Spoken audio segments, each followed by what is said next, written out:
Olá, meu amigo, minha amiga.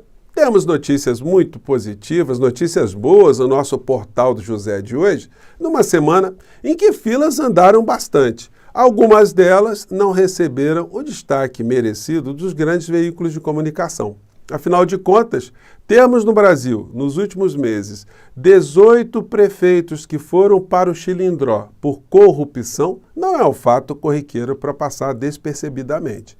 E existe alguma situação que conecte esses 18 prefeitos? Sim, o fato de serem todos bolsonaristas, de terem feito campanha com Jair Bolsonaro em 2022. Vocês vejam como foi importante nós termos ajudado o nosso país a mudar o cenário político, porque isso está possibilitando que as instituições voltem a funcionar com mais desenvoltura, respeitando aquilo que a Constituição determina. A mudança na Procuradoria-Geral da República vai surtir muito mais efeitos do que a vã filosofia poderia imaginar. Vou conversar com vocês sobre o que está acontecendo, algumas situações muito reveladoras, contradições, e também um fato que me chamou a atenção.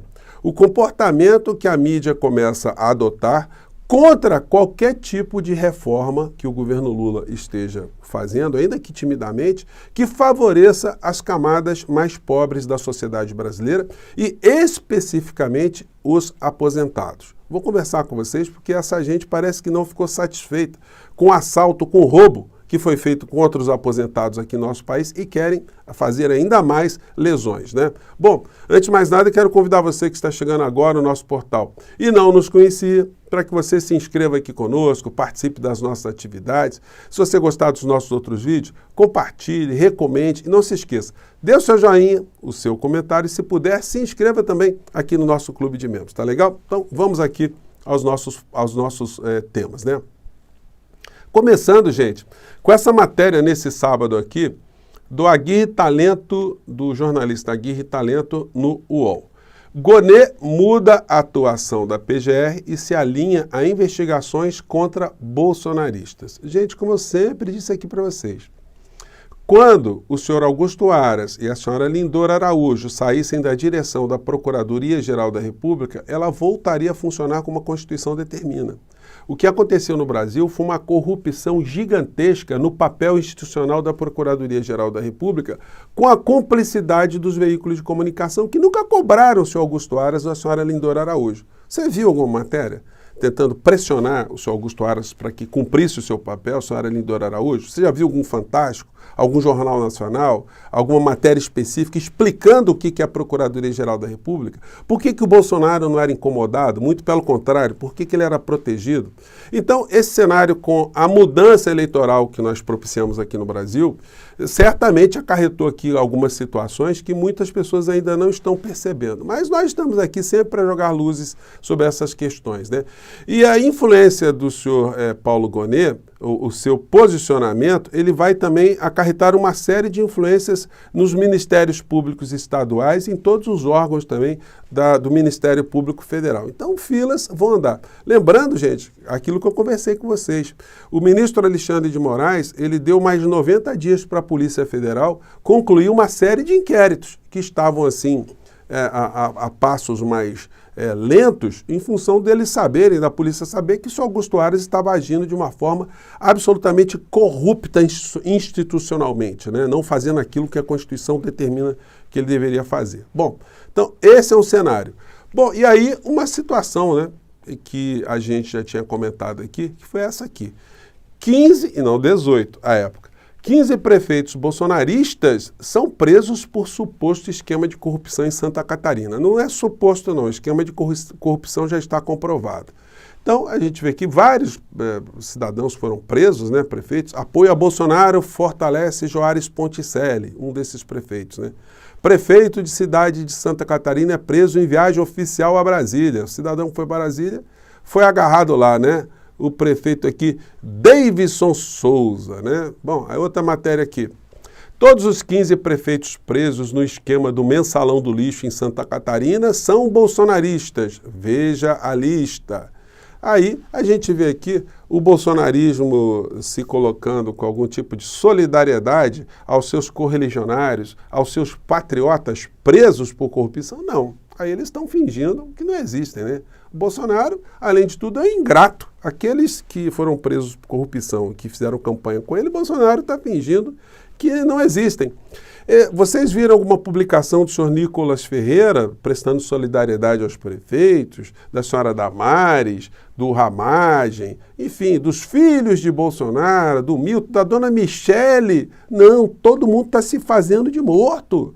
Ninguém está lembrando desse fato, né? Então, é uma gente muito hipócrita também, né? E muito traidora, né? Eles estão agora com foco no Ramagem, que está muito mais pertinho ali do Bolsonaro, e do Jordi, porque são deputados, e porque também sinalizam, em relação àquilo que já estão passando, que outros tantos que estão no andar de cima sofrerão também, logo, logo, a visita da Polícia Federal e vão ter ali seus nomes ali nos inquéritos ali concluídos, né?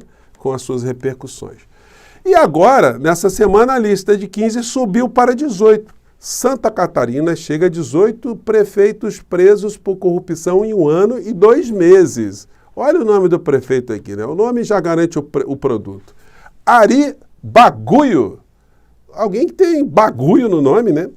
Alvo de operação nessa sexta-feira, o segundo chefe de executivo municipal preso do estado ao ir para a cadeia só nessa semana. Então vocês estão vendo, gente? A gente pode não estar vendo isso com muita ênfase, né? Mas filas estão andando. Aqui mais um prefeito que foi preso, né, na semana aí que está com o Bolsonaro. Enfim, e a solidariedade para essas criaturas, né, não existe, né? Até o senhor Valdemar da Costa Neto, essa criatura aqui que eu mostrei para vocês, que a gente está ainda na dúvida, né, se chama o Valdemar da Costa Neto de ladrão ou de ex-ladrão, porque vamos nos lembrar, né?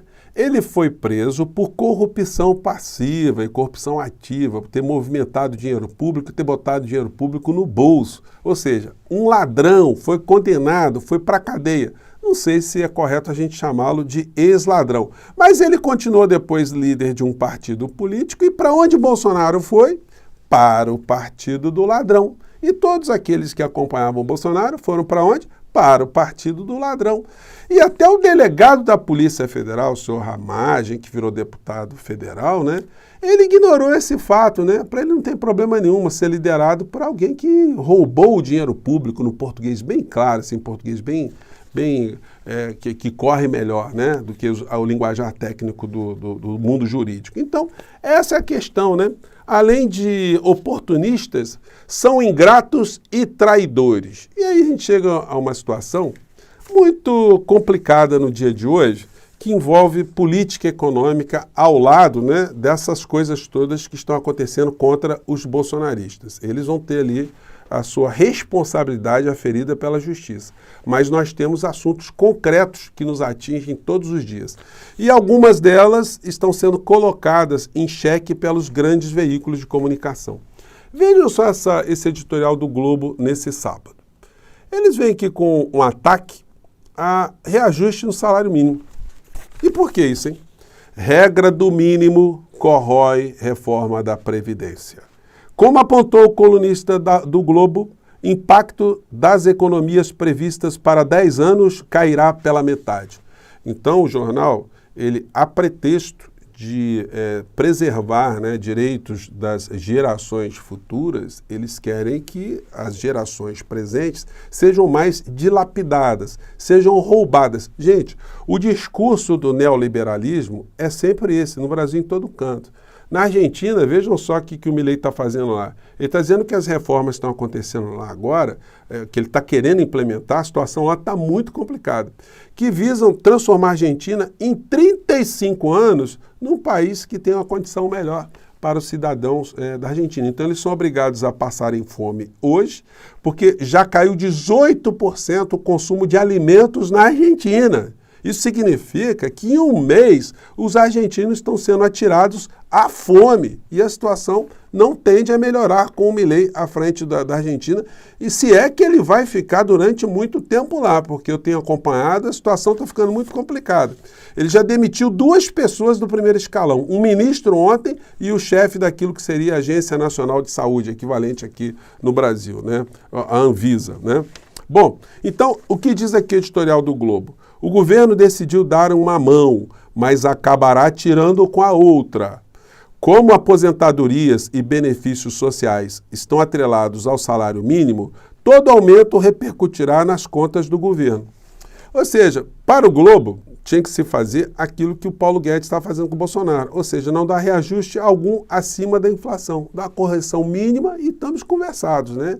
Vai deixando ali as aposentadorias serem corroídas cada vez mais. Por que não se fala em puxar recursos de outras áreas, sobretudo pagamento de juros, para resolver algumas situações aqui no Brasil?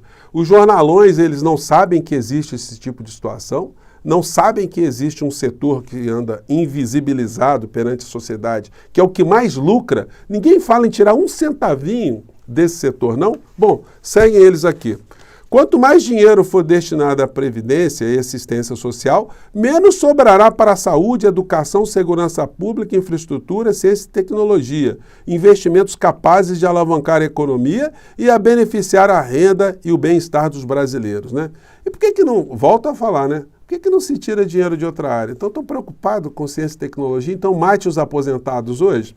Enfim, num país desigual como o Brasil, há quem diga que é o preço a pagar pelo resgate das mazelas sociais. Mas a realidade é mais complexa do que parece. Para brasileiros em situação econômica precária, aumentos no salário mínimo têm pouco reflexo. Então é melhor não aumentar, né? Tem pouco reflexo, né, Globo? A nova lei diminui a desigualdade, mas nas camadas intermediárias da pirâmide social.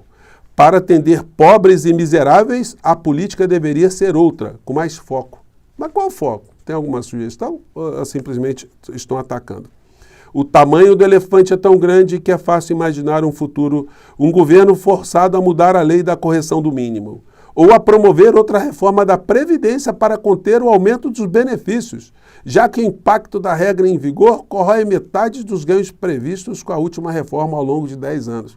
Gente, é um negócio nojento, né? Como é que a gente vai tratar isso com outras palavras, né? Mudanças tímidas que o governo Lula está fazendo. Um aumento do salário mínimo um pouco acima da inflação, para ser corrigido ao longo de um período também mais extenso, melhorando a economia, melhorando a condição de poder aquisitivo das pessoas, de uma maneira geral, e aumentando a arrecadação de impostos com a economia mais aquecida. Mas o discurso é sempre esse. Ao aceitar corte de gastos, Haddad revela sensatez. Então o negócio é cortar gastos, né? Vamos trazer o orçamento do Brasil inteiro, tudo que se gasta no Brasil, para um debate público.